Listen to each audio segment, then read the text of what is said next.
Hello' everyone, মোৰ অন্য এটা মিনি ভ্লগলৈ আপোনালোক সকলোকে স্বাগতম জনাইছোঁ।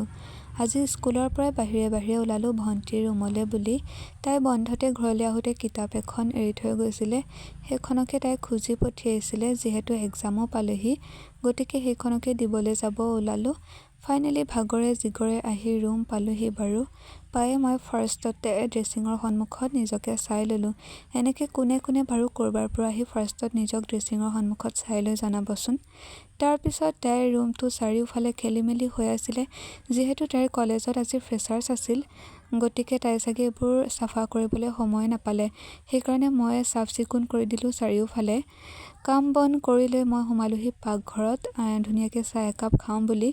চাহ একাপ বনাই লৈ ধুনীয়াকৈ বহি ল'লোঁ। বাৰু আজিলৈ আহিছোঁ, লগ পাম আকৌ নেক্সট এটা মিনি ভ্লগৰ সৈতে। তেতিয়ালৈকে বাই বাই।